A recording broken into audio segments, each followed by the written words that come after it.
कब? जब विशंबर बबलू हुआ करता था। और कब तक चलेगा जी? बेटा अब ये विशंबर का तो नहीं पता, लेकिन ये पाइप चलेगा। फिनोलेक्स पाइप्स, पीढ़ियां बदलेंगी, पाइप नहीं। स्वागत है ब्रेक के बाद। अब हम बात करेंगे कि किस तरह से राम काज और गरीब काज दोनों एक साथ किया जा रहा है केंद्र की मोदी सरकार के द्वारा। 22 जनवरी को अयोध्या के भव्य राम मंदिर में संपन्न हुआ रामलला विराजमान का प्राण प्रतिष्ठा समारोह। ये तो देश दुनिया ने बिल्कुल इसका प्रसारण देखा और सभी ने देखा, लेकिन अगले ही दिन 23 तारीख को जननायक कर्पूरी ठाकुर को भारत रत्न सम्मान मिला। तो केंद्रीय गृह मंत्री अमित शाह ने इसे राम काज और गरीब काज एक साथ कहा। कर्पूरी ठाकुर जन्म जयंती समारोह में अमित शाह ने कहा कि पीएम मोदी ने न केवल जननायक को सम्मानित किया है, बल्कि देश के 70 करोड़ गरीबों का भी सम्मान किया है। अमित शाह ने कहा कि पीएम ने 22 तारीख को रामकाज किया और अगले ही दिन गरीब काज किया। बहुत लोग आए, लेकिन किसी ने कभी नहीं सोचा सत्ता में। मांग करने वाले भी भूल गए कि कर्पूरी जी को भारत रत्न दिया जाए। कर्पूरी ठाकुर को सम्मान देकर पीएम मोदी ने उन करोड़ों युवाओं का सम्मान बढ़ाया है जो राजनीति में संघर्ष कर रहे हैं। गरीब चाय वाले का बेटा पीएम बना, इसीलिए कर्पूरी ठाकुर को भारत रत्न का यह सम्मान मिला। कर्पूरी ठाकुर की ही तरह प्रधानमंत्री नरेंद्र मोदी ने भी गरीबी देखी है और उसे जिया है। पिछड़ों और वंचितों का सम्मान, महिलाओं को आरक्षण, आर्थिक रूप से कमजोर को आरक्षण देने की बात कर्पूरी जी ने कही और पीएम मोदी ने इसे कर दिखाया। और हमारे साथ जुड़ रहे हैं, लेकिन उससे पहले जरा देख लेते हैं कि केंद्रीय गृह मंत्री अमित शाह ने जननायक कर्पूरी ठाकुर को भारत रत्न सम्मान को लेकर कहा कि पीएम मोदी न केवल जननायक हैं, न केवल उन्होंने जननायक को सम्मानित किया है, बल्कि देश के 70 करोड़ गरीबों का भी सम्मान किया है। संजोग देखिए, 22 तारीख को मोदी जी ने रामकाज किया और 23 तारीख को गरीब काज कर राम और गरीब को जोड़ने का प्रयास। 22 तारीख को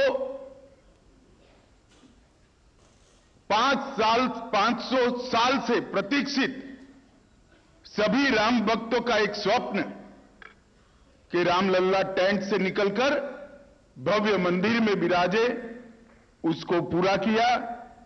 और 23 तारीख को हजारों, लाखों, करोड़ों गरीबों, वंचित, पिछड़े, दलित, आदिवासी, इनके मन की वर्षों की तमन्ना कि जिन्होंने पहली बार सामाजिक न्याय को मूर्त रूप देने का काम किया, वो जननायक को भारत रत्न मिले। 23 तारीख को मोदी जी ने उसको भी समाप्त। और संघ प्रमुख मोहन भागवत ने भी कर्पूरी ठाकुर को भारत रत्न सम्मान देने पर अपनी प्रतिक्रिया दी। तो सत्य कहता है कि सब घटों में राम है, ब्रह्म सत्य है, वही सर्वत्र है। तो हमको ये जानकर आपस में समन्वय से चलना होगा। करुणा दूसरा कदम है, उसका आचरण है सेवा और परोपकार। सरकार की कई योजनाएं गरीबों को राहत दे रही, सब हो रहा है, लेकिन हमारा भी कर्तव्य है, ये सब समाज बांधव हमारे अपने बंधु है। शुचिता पर चलना है, यानी पवित्रता होनी चाहिए। पवित्रता के लिए संयम चाहिए। हमारे सलाहकार संपादक विनोद मिश्र जी जुड़ रहे हैं इस खबर पर और ज्यादा चर्चा के लिए। विनोद जी, राम काज गरीब काज दोनों एक साथ, और वो भी 22 तारीख को प्राण प्रतिष्ठा, 23 तारीख को कर्पूरी जी को भारत रत्न सम्मान। और इतना ही नहीं, जिस तरह गृह मंत्री ने बात कही वो अपने आप में एक बड़ा संदेश है देश के 70 करोड़, करीब 70 करोड़ गरीबों के लिए। लाल जी, मैं राम काज और गरीब काज के इस आपकी रिपोर्ट से पहले मैं थोड़ा सा एक करेक्शन कर लूं कि मोहन भागवत ने यह बात जो है गरीब के एक संदर्भ में रामराज की बात कहते हुए रामलला के प्राण प्रतिष्ठा के दिन कही थी।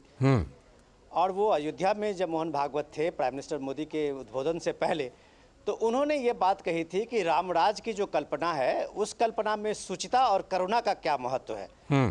तो वो शुचिता की बात करते हुए मोहन भागवत ने ये बात कही थी। और अगले दिन जब राम काज के बाद जो गरीब काज की बात जो गृह मंत्री अमित शाह कह रहे थे, वो देखिए कि ये दोनों घटना जो है, ये दोनों घटना इस हफ्ते के इतिहास बदलने वाले हैं। समाज के जो एस्पिरेशंस हैं, 500 साल के एस्पिरेशंस को, जो सपने का राम मिले हैं, राम लला के मंदिर में, अपने मंदिर में उनकी प्राण प्रतिष्ठा हुई है, विराजमान हुए हैं, तो वर्षों से जो इस देश के, खास करके बिहार के, जो उस गरीब, वंचित और शोषित लोगों के जो एक जननायक के रूप में कर्पूरी ठाकुर स्थापित हुए थे, उनको भी भारत सरकार ने सम्मानित किया है और उनको भारत रत्न के सम्मान से सम्मानित किया है।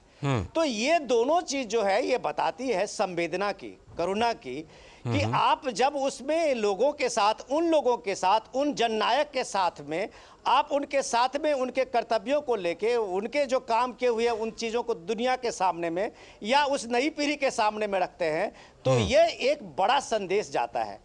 यही बात कहते हुए गृह मंत्री कहते हैं कि ये देश के जो नौजवान हैं, उनको ये बात, इस बात को एक आदर्श लगेगा कि कभी जननायक कर्पूरी ठाकुर को भी भारत रत्न सम्मान मिलता है, उनके संघर्ष को इस देश को सराहा जाता है।